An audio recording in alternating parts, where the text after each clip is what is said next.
Buenas, soy Andrés Correa, médico, psicólogo, psicoterapeuta y quiero contaros algunas cosas sobre el duelo. Cuando hablamos de duelo, hablamos de pérdida. Pérdida de una persona con la que compartíamos vida y afecto y en la que nos apoyábamos no solo para cuestiones prácticas, sino también como sostén y estabilidad emocional en nuestra vida. La pérdida hay que integrarla y reconstruir los intereses y las motivaciones para seguir teniendo una existencia feliz más allá de ella. Aunque para que esto suceda es imprescindible recorrer un camino que para todas las personas es muy semejante. Tras el fallecimiento de un ser amado, el duelo aparece como una respuesta natural en el ser humano. Es una experiencia universal. El duelo es dolor, en sus diferentes manifestaciones de tristeza, de rabia, de culpabilidad o de otras emociones que detrás de las cuales siempre está el dolor de la pérdida. Pero es importante también decir que para la mayoría de las personas que sufren la experiencia de la pérdida de un ser querido, no es necesaria una ayuda psicológica especializada, porque entendemos que la muerte es un proceso natural que hay que aceptar y asumir, y además lleva su tiempo. Un factor a tener en cuenta en la evolución del duelo y en el pronóstico es el tipo de relación del doliente con las personas significativas de su vida. Es decir, el modo en que esa persona se vincula y vive las relaciones en un intervalo que va desde la seguridad y la confianza en uno mismo y en el otro, con afectos positivos, hasta la evasión de la relación, la desconfianza, el bloqueo afectivo, pasando por vínculos basados en la inseguridad, la ambivalencia afectiva y la ansiedad. También la madurez emocional y cognitiva, la capacidad de autonomía y de independencia del doliente son factores muy importantes a tener en cuenta. Hablamos de las características de los vínculos del deudo en cuanto al pronóstico y el tipo de evolución del duelo. Las características de los vínculos son, miramos tres aspectos: los patrones de apego tenidos en la infancia, la elaboración de la historia de esas relaciones de apego, los patrones de apego actuales en la vida adulta y, por último, la calidad y el tipo de relación con la persona perdida. El análisis de estos tres factores es, como decía, de gran ayuda para el diagnóstico y el pronóstico del duelo y también a la hora de tomar decisiones como intervenir psicoterapéuticamente. Podemos decir, en este sentido, que una historia previa de apegos seguros, junto con un apego seguro a la persona fallecida, es un factor protector. Y a la inversa, apegos inseguros en el pasado o en el presente son un factor de riesgo para la evolución del duelo.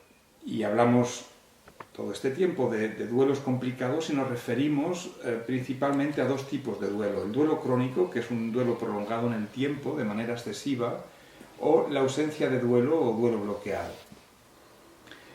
Y tener en cuenta que el duelo normal es aquel que dura aproximadamente un máximo de 1 o 2 años, en el que la persona vuelve a equilibrar su vida con satisfacción y manteniendo un sentimiento de amor y gratitud hacia la persona perdida, restableciendo vínculos actualmente seguros y significativos. La pérdida de un ser querido supone una serie de reacciones que se presentan y que son normales e incluso predecibles. Y en este sentido hablamos de un modelo que llamamos de fases del duelo. El modelo de fases ayuda a entender el duelo como un proceso y no como un hecho. Estas fases y lo que le suponen no son necesariamente lineales ni consecutivas. Son diversos modelos los que algunos autores han ido proponiendo, pero de todos ellos podemos sacar una especie de resumen o un resumen. La fase 1 o de aflicción aguda se inicia en el momento del fallecimiento y tiene todos los elementos de un estado de shock emocional. Incredulidad, anulación psíquica, confusión, inquietud, despersonalización, pensamientos obsesivos y oleadas de angustia aguda. El impacto de la pérdida deja al deudo aturdido y confundido, con ausencia, con sensación de entumecimiento mental y desorientación, y en donde la capacidad de comprensión se ve alterada.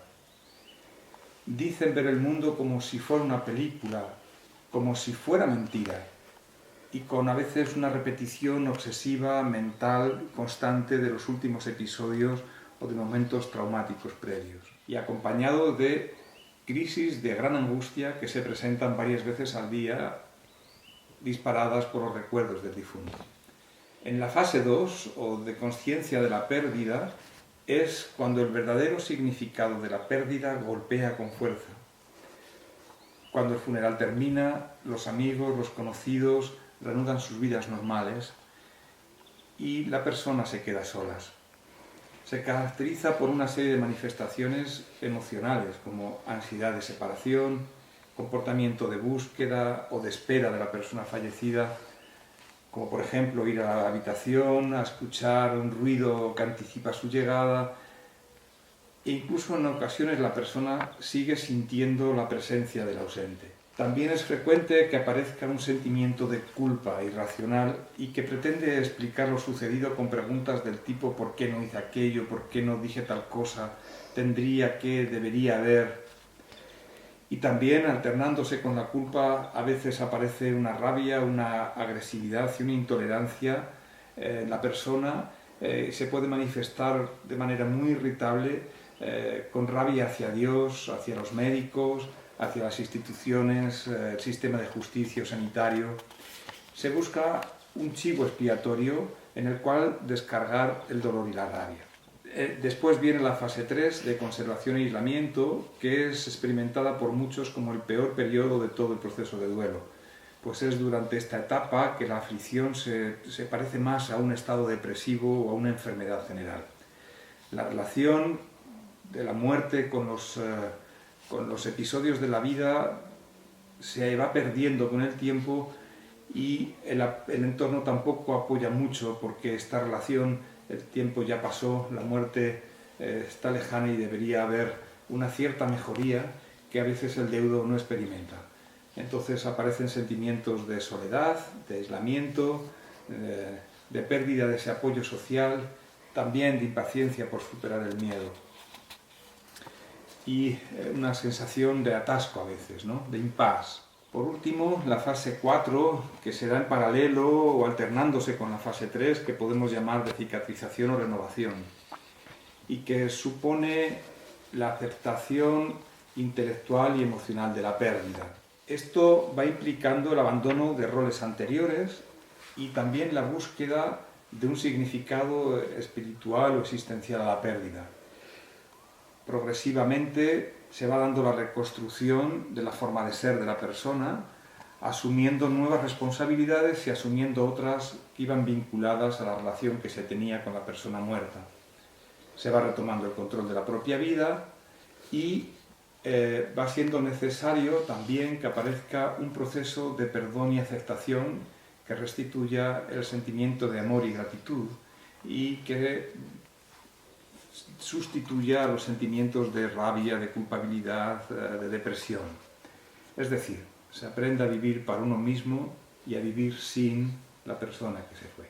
Después del duelo, pasado el tiempo, es muy frecuente que aparezcan las reacciones de aniversario, que son reacciones y síntomas semejantes a los experimentados durante las fases del duelo y que se presentan en el aniversario de la fecha de la muerte, en los cumpleaños, en Navidad. En realidad no suponen una vuelta atrás en el proceso de duelo, sino que son normales e incluso necesarias para integrar la pérdida. Conocer qué puede suceder puede ser de gran ayuda, tanto para el profesional como para la persona y también para su entorno, pues es imprescindible que en la elaboración del duelo se puedan experimentar todo el abanico de emociones que suele acompañar a la pérdida de un ser amado, para ser aceptadas y compartidas, y que sirvan de sostén para reconstruir vínculos basados en el amor, tanto hacia la persona que se fue como con las personas destinadas a mantenerse y a aparecer en la vida del doliente.